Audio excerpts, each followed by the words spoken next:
Les vraies voix Sud Radio, 17h-20h, Philippe David. Bienvenue dans les vraies voix citoyennes, pas d'Aurélie Gros, pas de Stéphane Pellet, mais un plateau de tout premier choix pour une émission spéciale agriculture, puisque le salon de l'agriculture a commencé ce week-end, il durera jusqu'au week-end prochain.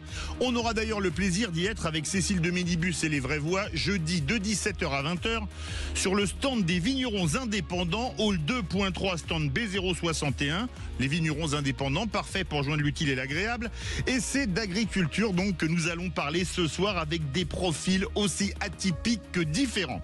Avec nous, Gabrielle Alperne, philosophe qui a été choisie comme marraine des Journées nationales de l'agriculture, auteur des livres Créer des ponts entre les mondes, une philosophe sur le terrain publié chez Fayard, également un autre livre qui nous inspirait particulièrement pour ce soir, Philosopher et cuisiner, un mélange exquis publié aux éditions de l'Aube. Bonsoir. Bonsoir.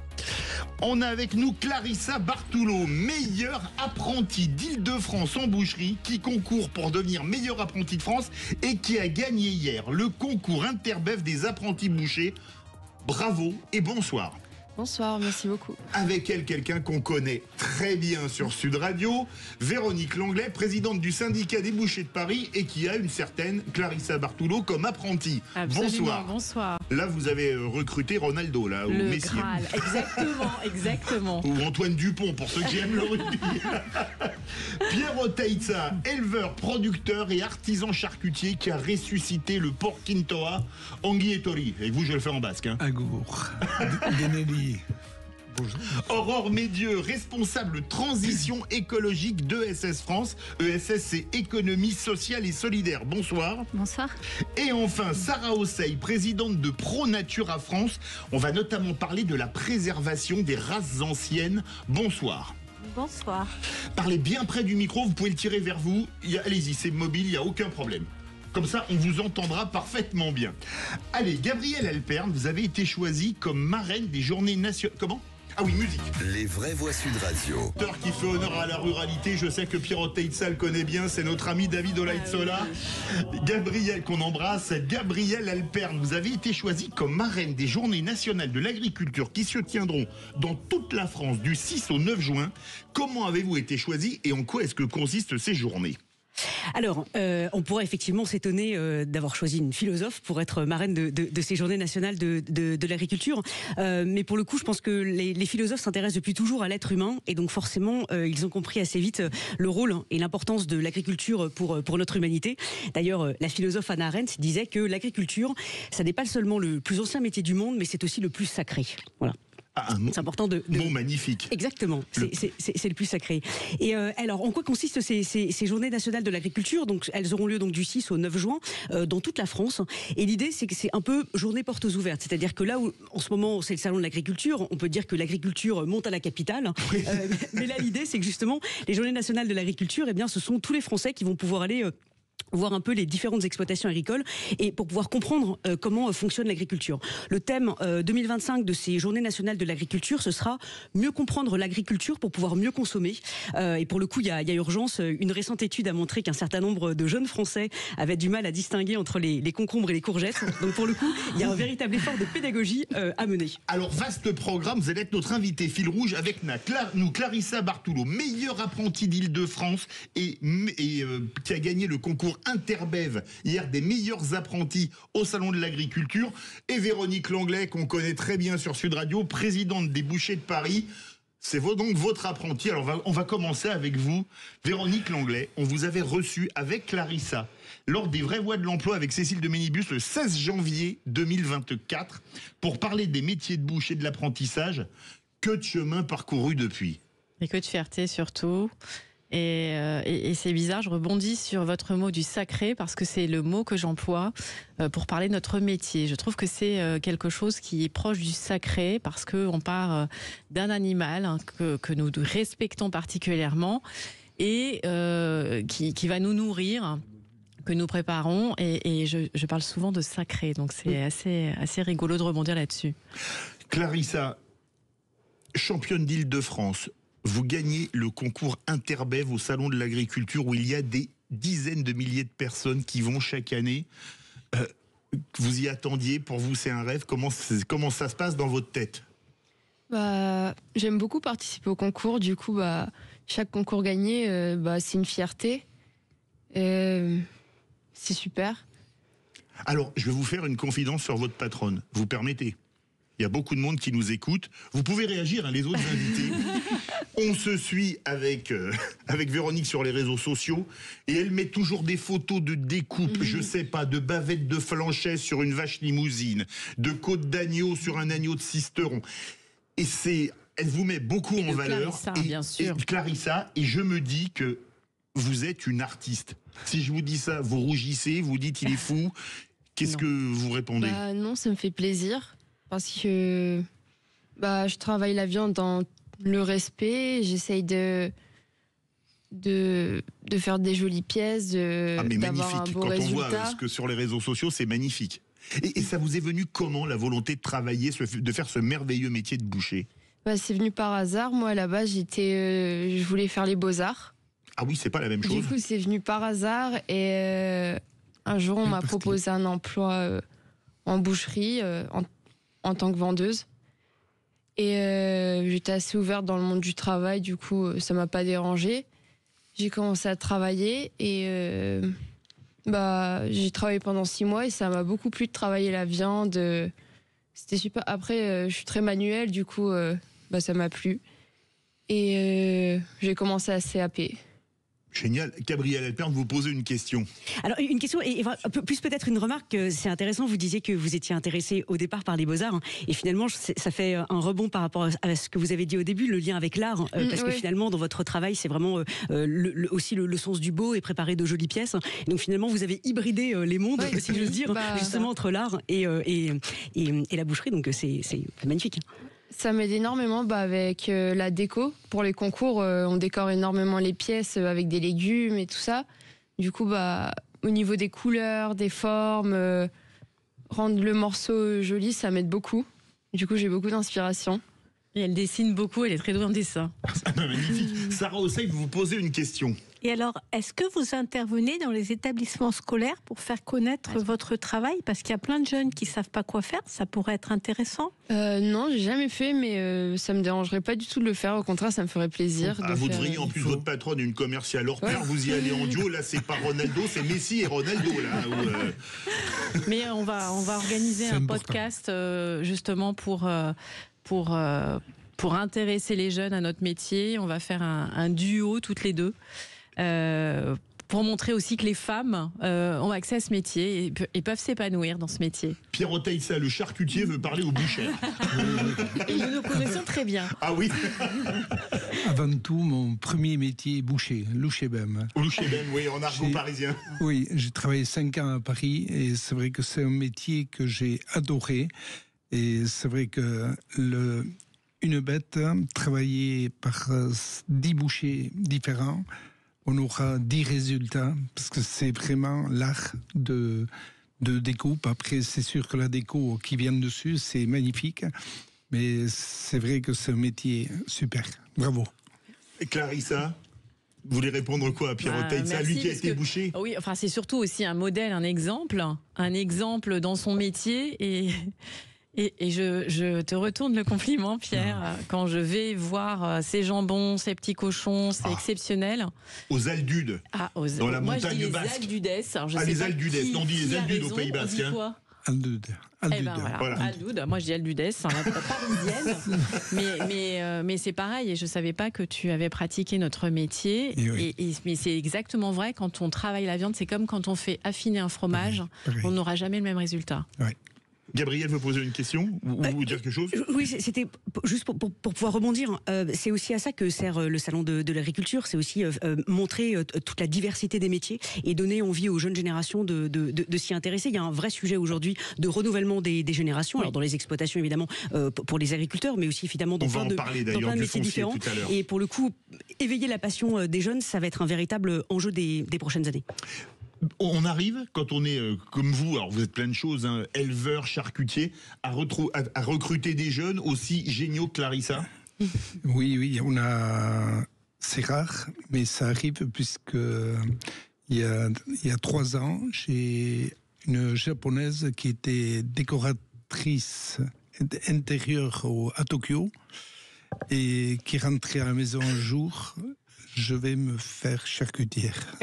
C'est pas vrai. Et elle parlait français ?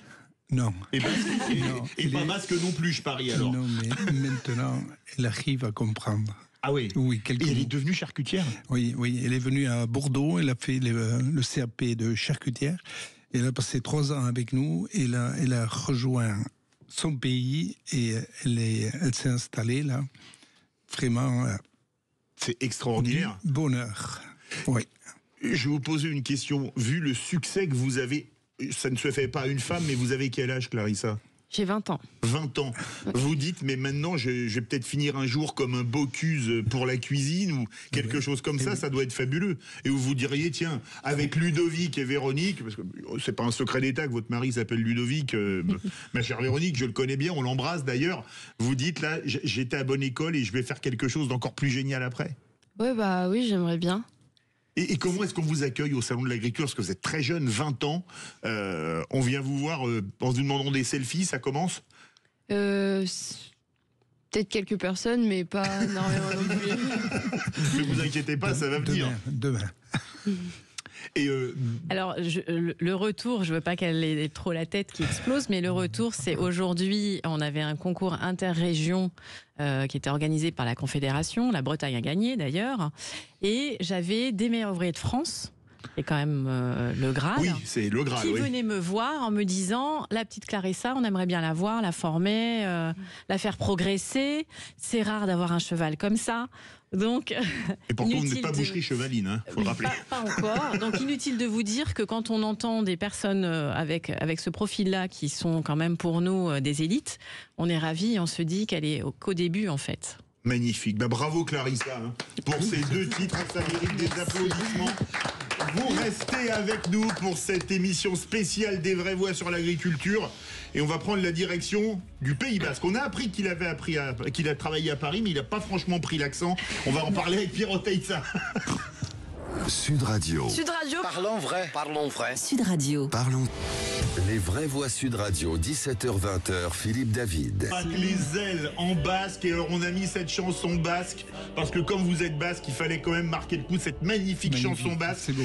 Édition spéciale, émission spéciale. On a nos invités avec nous. On a toujours Gabrielle Alperne qui va être marraine des Journées nationales de l'agriculture qui se tiendront dans toute la France du 6 au 9 juin. On a également avec nous Clarissa Barthelot.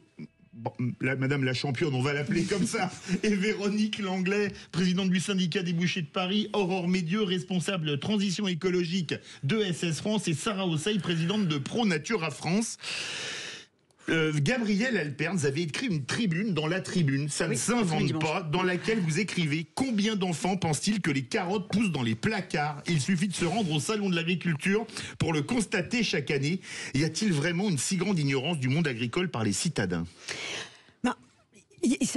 Moi, chaque fois que je vais au salon de l'agriculture, j'ai vraiment le sentiment que s'il n'y avait pas ce salon tous les ans, il y a beaucoup d'enfants, effectivement, beaucoup de gens qui ne verraient pas une vraie vache de leur vie. Il y a effectivement il y a une terrible méconnaissance, une forme d'ignorance aussi, une sorte de gouffre presque qui s'est creusé entre le monde de l'agriculture et le reste de la société. Et donc pour le coup, il est important, il est urgent, c'est tout le sens de mon travail, de recréer des ponts entre les mondes. C'est ce que je disais tout à l'heure. Une étude l'an dernier est sortie pour montrer que un certain nombre de petits jeunes Français ont du mal à distinguer entre un concombre et une courgette. Enfin, c'est gênant. coup, effectivement, il y a vraiment urgence. Donc, moi, par exemple, je milite pour que le fameux stage de 3e, qui est tellement difficile d'ailleurs à trouver pour certains enfants, pour certains adolescents, puisse se faire justement dans des exploitations agricoles.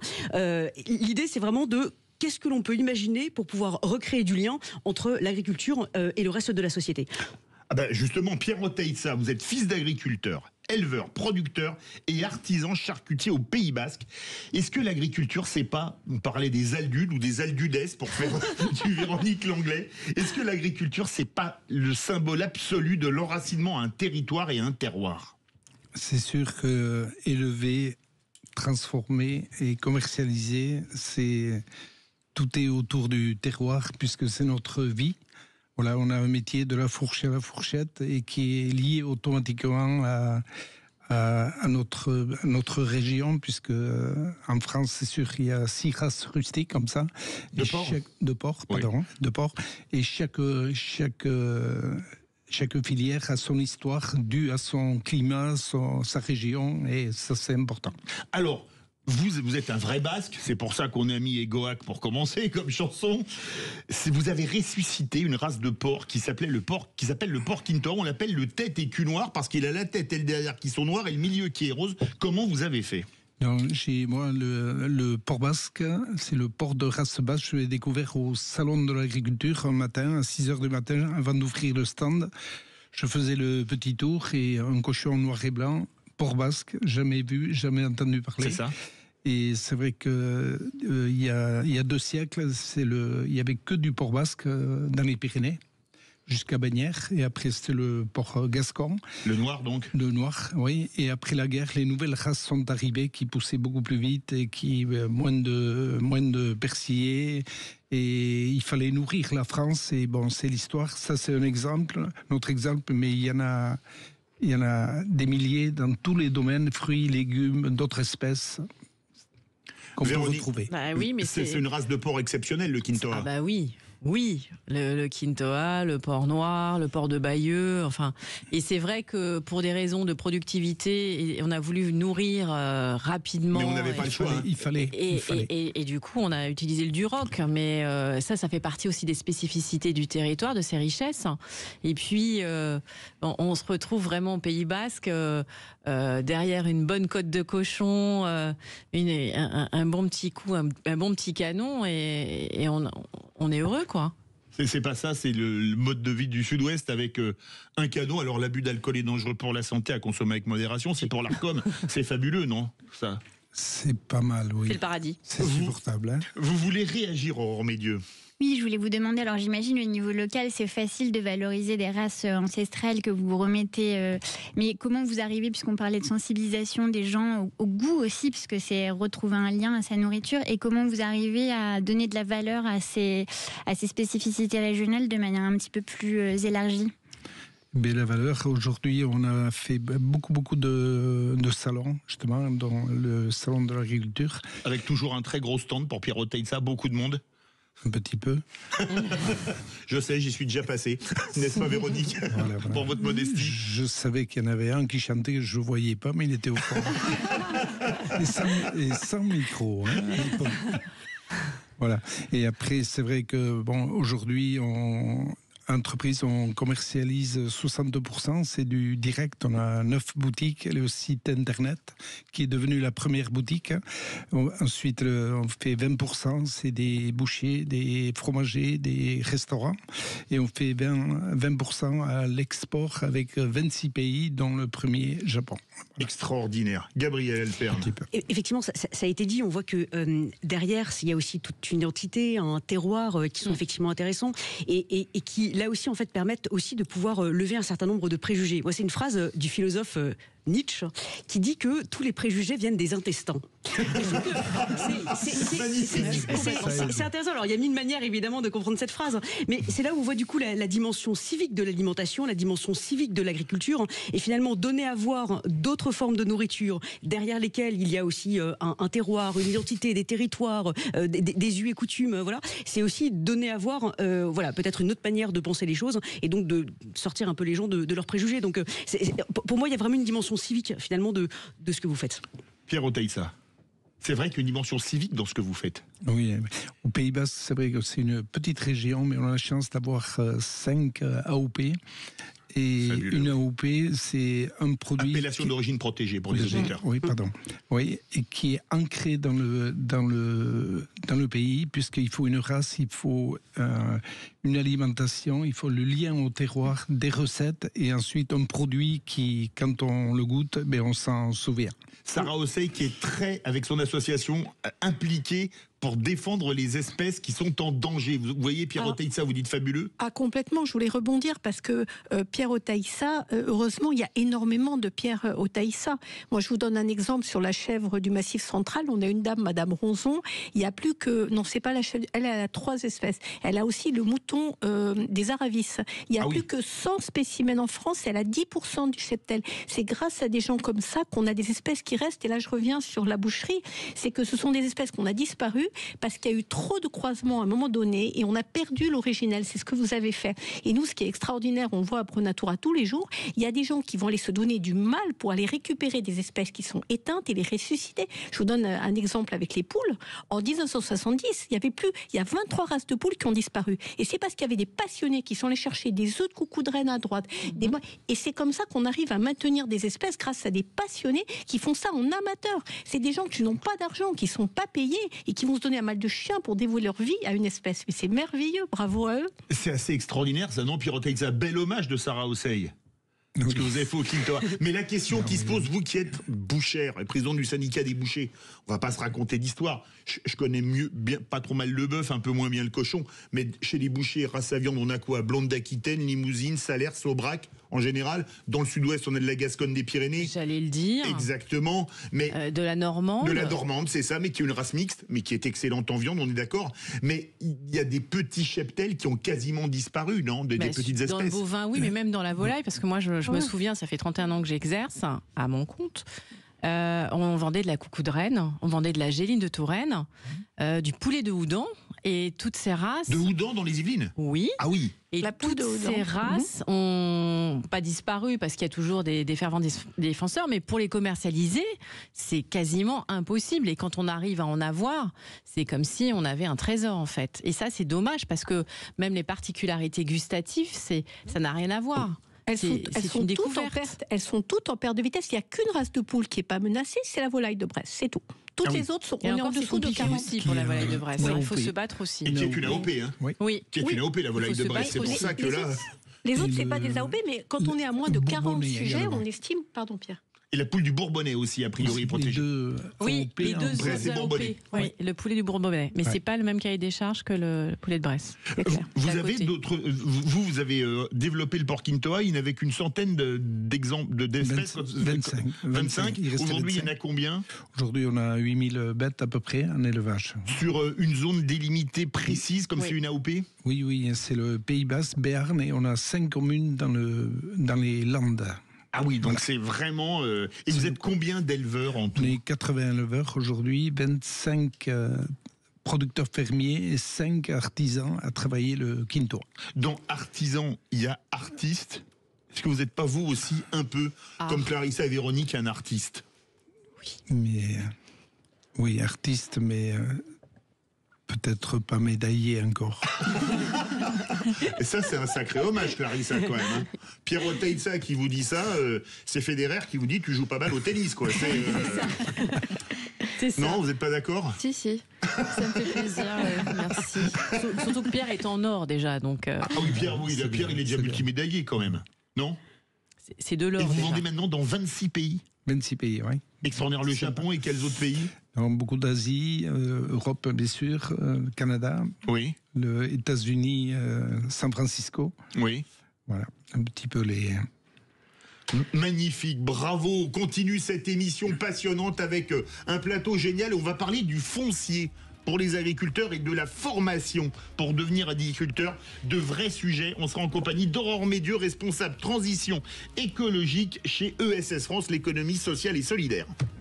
Sud Radio. Sud Radio, parlons vrai. Parlons vrai. Sud Radio. Parlons vrai. Les vraies voix Sud Radio, 17h-20h, Philippe David. Chanson de David Olaïsola qui raconte l'héritage d'un agriculteur, canne à la main avec son chien assis au bord du ruisseau. On parle agriculture ce soir avec notre marraine de la soirée, puisqu'elle va être la marraine des Journées nationales de l'agriculture du 6 au 9 juin, la philosophe Gabrielle Alperne, auteure de Créer des ponts entre les mondes, publié chez Fayard. Elle avait également écrit un livre très intéressant, Philosopher et cuisiner, un mélange exquis. Il faudra nous faire goûter votre cuisine comme on adore votre philosophie. C'est un message subliminal, ma chère Gabrielle. Alors Gabrielle, dans votre tribune, dans la tribune, vous écrivez en parlant des agriculteurs. le véritable courage politique exigerait de redonner au travail la valeur qu'il mérite et permettre à tout un chacun de pouvoir en vivre dignement. Est-ce que l'agriculture, c'est un secteur d'activité capitalistique comme les autres ? Justement, moi, je critique cette notion de secteur. On ne peut pas considérer l'agriculture comme un secteur comme un autre, voilà, parce que c'est pas l'automobile, c'est pas. Voilà. L'agriculture ne peut pas être considérée comme un secteur comme un autre. L'agriculture a un rôle tel pour dans notre vie qu'on ne peut pas la se considérer en tant que telle. Et en plus, effectivement, je critique en tout cas, ce marketing politique qui est fait autour de cette notion de pouvoir d'achat, où finalement, en fait, on dit que il faudrait tellement tirer les prix vers le bas, voilà, avec, je trouve, dans une forme un peu de populisme, et donc finalement en faisant ça, c'est comme si on disait que finalement le travail n'avait pas de valeur, que la nourriture n'avait pas de valeur, et ça, voilà, je dénonce ce marketing politique autour de cette notion de pouvoir d'achat. Et après, est-ce que je peux me permettre de rebondir par rapport à ce qui avait été précédemment dit. En fait, c'est intéressant parce qu'on voit toute la diversité qu'il y a en matière, effectivement, dans les différentes races, les différentes espèces d'animaux, et c'est terrible parce que je trouve que cette richesse extraordinaire en termes de diversité, en fait, face à ça, c'est quoi ? C'est l'uniformité, l'uniformisation de l'alimentation. C'est ce que j'écrivais dans cette tribune publié le week-end dernier, où effectivement, lors des matchs, dans les stades, au cinéma, on va manger du popcorn, des hot dogs, des burgers, enfin voilà, où est passé le Made in France. Dans les cantines, finalement, un élève de CP à Lille ou à Marseille, finalement, la cantine, il va à peu près manger la même chose, comme s'il y avait une sorte d'uniformisation de l'alimentation, et c'est terrible parce qu'on perd toute cette diversité-là.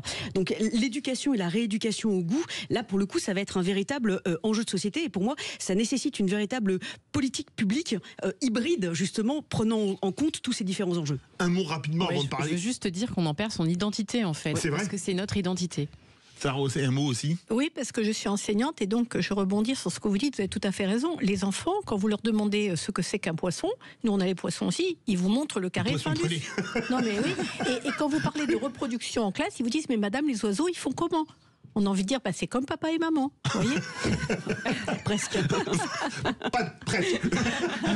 On est avec Aurore Médieux, responsable transition écologique chez ESS France, l'économie sociale et solidaire. Alors tout d'abord, qu'est-ce que l'ESS, l'économie sociale et solidaire, et quel lien avec l'agriculture ? Oui, merci. Alors, l'ESS, c'est une forme d'entreprendre qui a été définie par une loi spécifique et en fait, ça inclut toutes les associations, toutes les coopératives, toutes les mutuelles, les fondations, les fonds de dotation en France. Donc, on est voix représentative en étant ESS France de toutes ces structures. Du coup, quel est le lien avec l'agriculture ? En fait, de tout temps, l'agriculture s'est organisée de manière collective sur la question des débouchés pour les filières avec des coopératives spécifiques dans le vin, dans la viande, dans un certain nombre de filières, sur des questions de santé, avec des mutuelles de santé spécifiques, sur les banques aussi. Vous avez des banques qui se sont construites au service du développement de l'agriculture. Donc, ça s'appelle des banques mutualistes ou coopératives qui sont dans l'ESS. Également sur les questions de mutualisation de matériel, je pense au CUMA, sur les coopératives d'utilisation de matériel agricole. Et puis aussi sur les questions d'accompagnement, de montée en compétences, de partage d'expériences et de savoir-faire entre agriculteurs et agricultrices. Vous connaissez peut-être les centres d'études techniques agricoles ou les groupements de développement agricole. Donc, l'ESS, elle est très liée à l'agriculture. Il faut savoir que plus de 80% des agriculteurs sont aujourd'hui dans des coopératives, donc relèvent de l'économie sociale et solidaire. Du coup, sur les questions, vous voulez qu'on aborde tout de suite les questions d'accès au foncier, peut-être ? Bien sûr, oui, ça c'est comme important, l'accès au foncier. Un agriculteur comme Pierre Oteiza dira pas le contraire. Oui, alors ce qu'on voit aujourd'hui, c'est que il y a un vrai sujet pour accéder à des terres d'un point de vue financier, mais aussi pour pouvoir récupérer ces terres. Et donc vous avez certains porteurs de projets qui vont arriver et qui vont demander à ce qu'on appelle des initiatives foncières agricoles citoyennes de pouvoir potentiellement mobiliser de l'épargne citoyenne pour pouvoir accéder à ces terres quand ces personnes n'ont pas réussi à mener leur projet à bien toutes seules ou tout seul.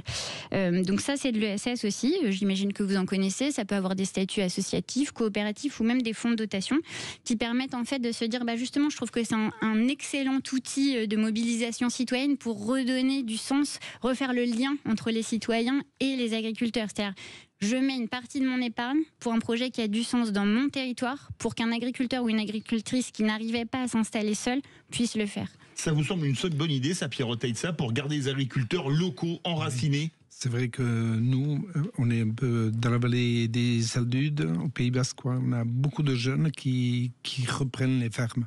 C'est vrai qu'on est, je pense, une des vallées les plus peuplées en jeunes agriculteurs d'Europe, par rapport à la densité, bien sûr.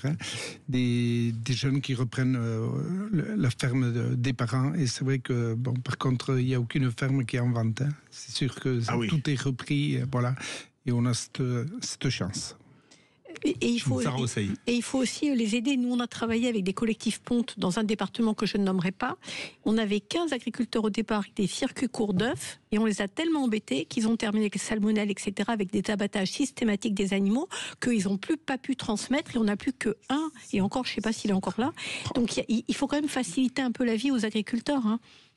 Véronique Langlais, vous travaillez avec beaucoup d'agriculteurs, des éleveurs. Est-ce que vous constatez ça, ce problème du foncier, de reprise ? Ce que je constate, c'est la même problématique que dans l'artisanat, enfin dans notre métier.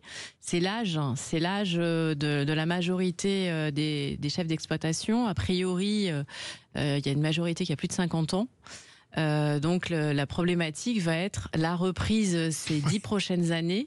Est-ce qu'il y aura suffisamment de jeunes qui voudront reprendre ? Parce qu'il y a également les mêmes problèmes que chez nous, c'est-à-dire de plus en plus de normes, d'obligations, de contraintes qui font que ces jeunes ne veulent plus forcément avoir ce stress-là, parce que c'est un stress aussi, c'est une charge mentale.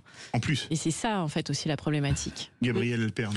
Oui, et pour le coup, pour m'être entretenu avec pas mal de jeunes, notamment d'ailleurs de lycée agricole, le vrai sujet justement de renouvellement des générations dont on parle peu, c'est aussi que les parents aussi apprennent, en tout cas, à laisser leurs enfants avoir un certain nombre de marges de manœuvre. Et très souvent, les parents disent toi, mon fils, tu vas reprendre et tu vas faire exactement comme j'ai fait.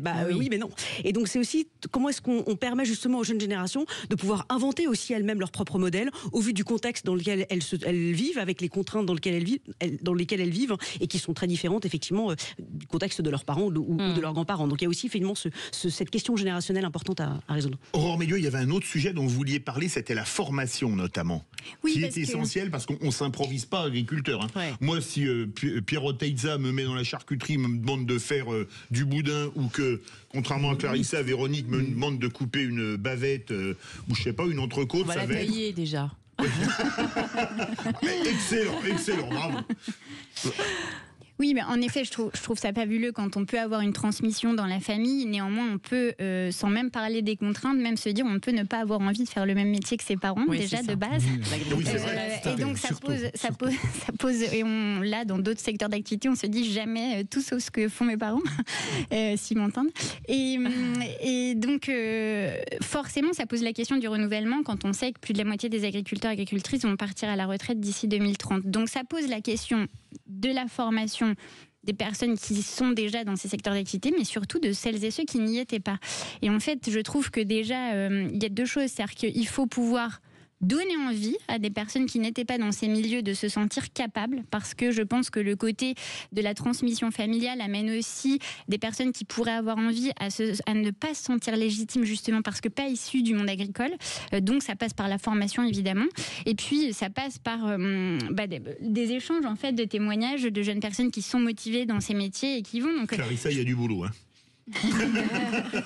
Je pense aux maisons familiales rurales, par exemple, qui sont d'excellents véhicules, puisqu'ils forment à la fois des scolaires, à la fois des étudiants en apprentissage, mais aussi des adultes, et ça permet de faire des ponts entre différents publics. Sarah Osei. Mais là, je vous réponds en tant qu'enseignante de terrain, puisque je suis prof dans un collège rural, et on a beaucoup de MFR, on a beaucoup de... C'est quoi les MFR ? Les maisons familiales rurales qui dispensent une formation souvent agricole. Et puis on a le lycée agricole de Rodilhan, qui est un grand lycée agricole. Vous êtes dans le Gard, on le rappelle. Je suis gardoise. Et donc c'est vraiment intéressant parce qu'on voit qu'il y a des jeunes qui ont envie de faire ça. Mais le problème, c'est que d'abord, comme on dit, il faut les former. Et c'est important, par exemple, la loi d'Ombreval, l'article 25, vous autorise à aller dans les établissements scolaires, que ce soit le primaire, le secondaire, et d'aller expliquer le métier. Et là, je crois qu'il faut vraiment que les agriculteurs s'emparent de cette occasion. Clarissa, allez parler, allez dire ce que vous faites, et que les jeunes découvrent tout ce qu'ils peuvent faire, ça serait formidable. Parce que et nous, on a tellement de beaux métiers. Mais regardez, la loi d'Ombreval, elle coupe le lien homme-animal, parce qu'elle interdit justement aux jeunes, par exemple les soigneurs animaliers, leur métier est en grand danger. Moi, quand je dois aller parler à la MFR de Marguerite, je ne sais pas quoi leur dire, parce qu'il y a des règlements qui n'arrêtent pas de tomber pour interdire à ces jeunes de continuer leur activité, parce qu'on essaie d'interdire les animaleries. Or, les jeunes, ils sont passionnés. Alors, il y a ça aussi, pardon, c'est un autre aspect, mais c'est toujours lié à l'agriculture. Oui. Et alors, qu'est-ce qu'on fait, vous voyez ? Ah bah, vaste programme. Pierrot Taïssa, pas de problème pour faire reprendre les fermes au Pays Basque ? Qui n'est pas une agriculture intensive, mais extensive au Pays Basque. Il n'y a pas de grande... C'est pas la Beauce ou la Limagne, quoi. Pas de problème, c'est pas... Je pense que c'est pas ça. Hein. Mais c'est vrai qu'on a la chance d'avoir des jeunes qui veulent vivre au pays et qui s'accrochent. Mais c'est vrai que pour ça, il faut qu'on les aide. Parce qu'il ne faut pas nous... C'est vrai qu'aujourd'hui, on a des choses qu'on nous demande qui sont très, très difficiles à assumer. Un élevage en tout, quoi. Et par contre, c'est vrai que pour revenir aux écoles, à la maison depuis 20 ou 25 ans sûrement, on reçoit 4-5 écoles par semaine. Voilà. Et c'est important, et on a un petit peu tout. On a les tout petits qui découvrent la ferme, on a des écoles hôtelières, des écoles commerce, un petit peu de tout. La semaine dernière, j'étais à l'école Ferrandi à Bordeaux. On avait 50 jeunes et je me suis régalé parce qu'on a parlé du métier, on a découpé un cochon devant eux. Oui, et après on leur a fait un buffet avec tous nos produits. Et c'est vrai qu'on a passé un super moment parce que tous les jeunes sont venus nous remercier. Et c'est vrai, je pense c'est comme ça qu'il faut qu'on arrive à passer des bons messages, quoi. Et voilà. Gabriel Alperne, vous qui êtes philosophe, est-ce que la transmission tend du savoir que des exploitations, c'est un sujet clé ? Oui, et bon, là pour le coup je pourrais vous citer Aristote ou Montaigne, mais pour le coup un petit peu d'exotisme. C'était déjà exotique. Hein. Montaigne ça va, c'est vers Bordeaux, mais Aristote c'est un peu plus loin. Hein. Mais j'ai encore mieux. C'est un écrivain japonais qui s'appelle Genzaburo Yoshino et qui en vous citez en votre tribune d'ailleurs. Voilà, et en 1937 il écrit un magnifique roman qui s'intitule Et vous, comment vivrez-vous ? Et il y a cette phrase extraordinaire, il dit il est tout de même bizarre que ces hommes qui ont fabriqué la nourriture que tu manges, les vêtements que tu portes, la maison que tu habites, toutes ces choses essentielles pour ta vie, soient tous de parfaits inconnus. Voilà. Ça date de 1937 et finalement, est-ce que les choses ont vraiment changé aujourd'hui ? Malheureusement non, on a l'impression qu'on est tous devenus de parfaits inconnus les uns pour les autres, et donc d'où encore une fois cette nécessité de faire entrer la société dans la ferme et la ferme dans la société, d'ouvrir, de mettre des fermes dans les maisons de retraite et les maisons de retraite dans les fermes, de mettre des potagers dans les écoles pour apprendre aux enfants à cuisiner, etc. etc. C'est comme ça qu'on pourra effectivement vraiment recréer des ponts entre les mondes. Merci beaucoup, vous devez nous laisser, Gabriel Alperne, on vous attend au Salon de l'Agriculture. Auteur, de créer des ponts entre les mondes, publié chez Fayard, ça parle beaucoup d'agriculture, une très bonne tribune dans la tribune à lire, et également un livre qui parlait vraiment de cuisine, philosopher et cuisiner un mélange exquis, ça nous met l'eau à la bouche, merci beaucoup. Merci beaucoup, merci. Allez, on se retrouve dans quelques instants. Sud Radio, c'est vous qui donnez le ton. Merci de donner la parole, et vous êtes une radio engagée, l'information est pertinente. Sud Radio, parlons vrai. Les vraies voix Sud Radio, 17h-20h, Philippe David. Si on aime les traditions et la passion sur Sud Radio, nous sommes maintenant en compagnie de Sarah Osseil, présidente de ProNatura France. On va parler de préservation des races, notamment. Alors tout d'abord, présentez-nous ProNatura. C'est compliqué de présenter ProNatura. Disons qu'en gros, on est une fédération de fédérations. C'est-à-dire qu'on a vocation à protéger toutes les espèces, à commencer par les animaux de rente, mais les animaux domestiques, les animaux non domestiques. Et ce qu'on a du mal à faire comprendre, c'est que élever, c'est protéger. Et ça, c'est compliqué parce que y a une image actuelle de la captivité que nous n'appelons pas la captivité, nous appelons ça l'élevage en milieu contrôlé.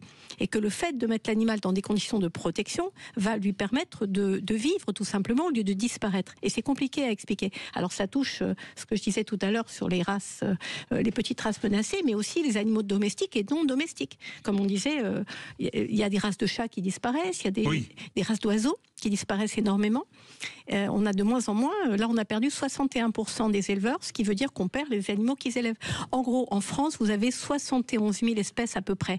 Les zoos en protègent 200 ou 300. Et ce sont les particuliers qui protègent des espèces dont personne ne veut, qui sont peut-être un peu moches, peut-être moins spectaculaires. Et c'est les éleveurs amateurs ou à petits effectifs qui sauvent, comme je disais Madame Ronson tout à l'heure. Alors, parmi vos priorités, il y a la préservation des races anciennes. On en a parlé. Comment est-ce que vous faites? Parce que vous, c'est très vaste. On a parlé des poules, il y a les lapins, il y a les bovins, la race vosgienne, je crois, par exemple, etc. C'est très vaste ce que vous faites. Oui, alors ce que nous faisons, c'est-à-dire que ce sont des éleveurs individuels, professionnels ou pas, qui décident de dévouer leur vie aux poules, à un tel animal. Par exemple, la poule de Barbezieux, elle est en train de disparaître, on a fait un appel, et les gens vont aller chercher des poules et ils vont se vouer à cette race. Vous connaissez le perroquet de Rio, le petit perroquet bleu? Oui, ça me dit quelque chose. Lara de Spix a disparu. Et ce sont une bande de fanatiques qui sont allés récupérer des œufs à droite à gauche, y compris au sultanat d'Oman, et qui sont en train non seulement de ressusciter cette espèce qui avait disparu, mais de la réintroduire dans son milieu naturel. Et là, c'est le Graal. C'est quand même assez extraordinaire, non? Pierre Oteissa, vous qui avez ressuscité la race Quintoa, c'est quand même beau, non? C'est beau, c'est super. Alors, il y a d'autres choses aussi. Est-ce que c'est, parce qu'on parle de biologie, là, on va parler d'ADN, est-ce que quelle est l'importance de préserver les races anciennes? C'est fondamental parce que si vous perdez une centrale nucléaire, vous la reconstruisez. Si vous perdez... Même s'il vaut mieux éviter au prix où ça coûte, puis au risque de radiation, on va éviter. L'exemple est tellement choisi. Non, mais c'était bien. Une marque automobile, par exemple. Mais quand vous perdez, par exemple, je vous donne un exemple. Ce petit oiseau, vous ne le voyez pas, c'est un petit perroquet vert et bleu. Bon, cet oiseau, la partie verte est vouée à ne plus être élevée parce qu'il a le malheur d'être sur un texte où on dit qu'il est sauvage, alors que ça fait 200 ans qu'il est élevé. Donc cette espèce va disparaître. Alors que celui-là qui est bleu, il a le droit de vivre. Voilà. Et c'est ce genre de choses qui fait que petit à petit, tel éleveur va arrêter de l'élever et cette espèce va disparaître. Et c'est là où il y a tout un travail à faire. Qui fait cet arbitrage? C'est national ou c'est européen ou c'est c'est téléguidé au niveau européen, comme chez vous d'ailleurs, par des groupes européens qui veulent en fait la fin de l'élevage en milieu contrôlé, quelle que soit l'espèce. Ils veulent plus que les gens mangent de viande, ils veulent plus que les gens aient d'animaux. Et ils commencent avec les chiens, avec les oiseaux, et puis ça va jusqu'aux vaches. C'est ça l'idée. Du dogmatisme pur. Pierre Oteissa. C'est grave ça. Je pense que tout ce qu'on perd, c'est sûr. Alors, il y a une chose intéressante, c'est que les élevages de particuliers jouent un rôle essentiel pour la préservation des petites races. Est-ce que vous pouvez nous raconter comment? Par exemple, dans les zoos, vous avez en gros 300 races qui reviennent. Mais un soigneur, il va travailler de 8h à 12h, à minuit par exemple. Or, quand vous êtes amateur et que votre femelle, elle a du mal à pondre son œuf et qu'on voit qu'elle va mourir, vous allez passer la nuit à son chevet pour la sauver. Et ça, c'est irremplaçable. Donc ce travail, moi je nourris des oiseaux à la seringue régulièrement, comme beaucoup de mes collègues éleveurs, ou alors un chat de race qu'on va passer des heures à sauver pendant la nuit. Et ça n'a pas de prix. Et vous avez des gars qui ont des connaissances en biologie. Moi, dans mon association, il y a des mecs, vous restez par terre. Ils en savent 10 fois plus que n'importe quel biologique, mais sur telle espèce. Et ils vont la sauver. Un truc idiot, un cubain par exemple, il avait une espèce d'oiseau qu'il était le seul à pouvoir élever. Pourquoi? Parce qu'il avait tellement pas d'argent, le pauvre, qu'il allait cueillir des graminées dans les champs. Or, il se trouve que justement, cet oiseau avait besoin de ces graminées pour se reproduire. Et c'est le zoo du Loro Parquet de Tenerife qui a trouvé le truc et qui est allé voir le gars et qui a récupéré les graminées. Donc c'est incroyable. Et c'est tout un réseau européen. Moi, je représente un réseau européen d'éleveurs. Oui. On est développé dans tous les pays. C'est extraordinaire.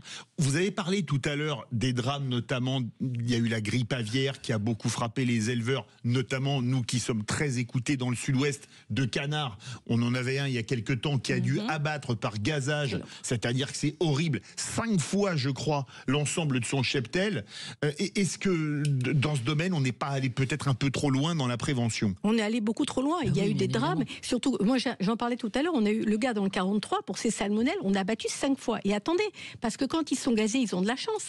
Les mêmes qui doivent subir des formations bien-être animal, les agriculteurs savent, hyper dures, on leur a dit, oh ben là vous avez moins de 600, vous les mettez dans un sac et vous les tuez par asphyxie. Alors qu'on leur parle de bien-être animal. Ah mais non, mais là on est chez les fous. Ah oui, non mais on est vraiment... C'est le paradoxe, sur et des faisans du Vietnam, espèces éteintes, ressuscitées, on allait les tuer au parc animalier du Marais alors qu'ils étaient en volière protégée. Il se passe des choses hallucinantes. C'est complètement fou. Vous entendez ça? Vos éleveurs avec qui vous travaillez vous disent qu'il y a des normes de plus en plus dingues, Véronique Langlais. Quand on a eu effectivement les grosses périodes de grippe aviaire, on avait des éleveurs qui devaient, mais même sur des volailles, des poulets classiques, des éleveurs qui devaient faire abattre leurs volailles et qui étaient à 20 km d'un champ en fait, et on les obligeait parce qu'ils étaient sur une délimitation de 20 km alors que leur élevage n'avait rien. C'est fou. Et ça, cette aberration-là, elle s'est démultipliée. Donc c'était ça un peu pour moi qui me faisait monter au créneau en fait. Et vous qui êtes enseignante, est-ce que là, on n'a plus Gabriel Alpert pour citer Aristote ou Montaigne, ou Nietzsche, est-ce que là, c'est pas un peu Kafka, l'aberration administrative la plus totale? Ah mais complètement, mais on a eu de la chance, parce que sur la grippe aviaire, nous on est monté au créneau au ministère de l'Agriculture pour expliquer le problème, parce qu'on parlait d'euthanasie. Or c'est pas de l'euthanasie, c'est de l'abattage. Et le problème qu'on avait nous, c'est qu'on avait des souches hyper rares. Donc quand on allait abattre des souches hyper rares, c'était catastrophique. Et ce qu'on a fait, c'est qu'on allait au cabinet du ministre carrément, et on a eu un ministre formidable qui a pris les mesures, qui nous a autorisé dans certaines mesures à échapper à l'abattoir, avec des mesures de sécurité draconiennes. On a des vétérinaires spécialisés chez nos éleveurs qui suivent, et on est arrivé, là on a eu, merci au ministère d'avoir eu cette écoute. Aurore Médieux veut réagir. C'est vrai que pour notamment l'économie sociale et solidaire, ça c'est des choses qui peuvent dissuader des jeunes de s'installer, la surnorme, la surprotection, etc. Oui, j'imagine. Alors, moi, j'ai pas de réponse à ça. En plus, c'est pas du tout mon domaine d'expertise sur les questions d'hygiène et de contrôle. Mais je pense que ce qui est important, justement, c'est d'être lucide par rapport à tout ça. Il existe aujourd'hui des formations qui permettent aussi de se tester pendant 1, 2, 3 ans en conditions réelles, en ayant sa propre ferme ou en allant sur d'autres fermes pour pouvoir travailler et voir si on tient le coup. Néanmoins, on n'est pas, on n'a pas de cadre qui permette de protéger les agriculteurs et les agricultrices de ça, en fait, ni même de la question des marchés. Moi, je pense qu'un élément qui, moi, me semble intéressant, c'est plus de sécuriser les filières de revente derrière. Alors, je fais un pas de côté par rapport à la question dont vous parliez sur la question de la santé, mais il me semble assez fou qu'on importe, enfin, dans ce côté d'avoir uniformisé la nourriture, etc., c'est quand même dommage qu'on n'arrive pas justement à redonner de la place au localisme sur les questions de nourriture. Et je pense notamment aux cantines scolaires. C'est là qu'on peut éduquer les enfants à manger des produits locaux, à pouvoir retrouver. Et ça, les coopératives, je pense aux sociétés coopératives d'intérêt collectif, sont des super modèles dans les territoires pour mettre autour de la table les producteurs et les collectivités territoriales pour trouver des modèles où on refait du localisme sur des produits. Tiens, chez vous, au Pays Basque, dans les cantines des écoles, ils mettent du porc basque au menu? Ah oui, dans la vallée, chez la fille qui s'occupe des cantines. Et c'est vrai, tous les matins, elle passe chez les producteurs que des produits de la vallée. Et ça, d'ailleurs, c'est on a eu 2-3 émissions qui le montrent bien, et c'est sympa. Et il faut. Mais ça, l'Union européenne, elle nous empêche aussi parfois dans les marchés de pouvoir le faire. Oui, il faut travailler sur ça. Il faut pas. Ce qui est complètement fou. Ouais. Interdire dans les cantines de manger aux aldudes du porc basque qui vient des aldudes, mais dire qu'on peut manger du bœuf qui vient d'Argentine ou de l'agneau qui vient de Nouvelle-Zélande, excusez-moi, c'est l'asile psychiatrique à ciel ouvert là, non? C'est un gros travail de plaidoyer qu'il faut faire pour que le localisme sur les questions alimentaires soit prioritaire. Merci beaucoup à vous tous, merci beaucoup. On remercie encore Gabriel Alpert, merci. Et bravo Clarissa Bartoulot, meilleure apprentie d'Île-de-France en boucherie, qui a gagné le prix au Salon de l'Agriculture de meilleur apprenti concours Interbev, qui maintenant est en compétition pour être meilleur apprenti bouchère de France. Véronique Langlais, présidente du syndicat des bouchers de Paris. Pierre Oteitsa, éleveur, producteur et artisan charcutier. Maintenant on va parler rugby, vous qui êtes basque, ça va vous plaire. Aurore Médieux, responsable transition écologique de SS France. Et Sarah Osseil, présidente de Pro Natura France. Bonsoir Cyprien Bétou. Bonsoir tout le monde. Oui, la boucherie c'était hier à Rome. Oui, ah bah là c'est sûr que on a fait de l'Italie de l'ossobuco. Là. 73 points. Il reste plus grand chose des pauvres Italiens à la fin du match, oui. Ça c'est sûr. On va en parler dans un instant d'ailleurs, dans les vraies voies du rugby. Et ça rend optimiste avant d'aller jouer à Dublin. Et en tout cas, c'est un peu mieux qu'une courte victoire ou même une défaite. Donc non, c'est encourageant, On va en parler avec Pascal Papé qui sera notre invité. Yoann Huget, très grand deuxième ligne. Évidemment, qui était bouché sur le terrain aussi parfois. Oui. Donc voilà, on reste dans la thématique. Mais écoutez, la boucherie continue avec. Comment faut le prendre. La boucherie continue avec les vraies voix du rugby. Allez, on se retrouve demain avec Cécile de Ménibus et les vraies voix à partir de 17h.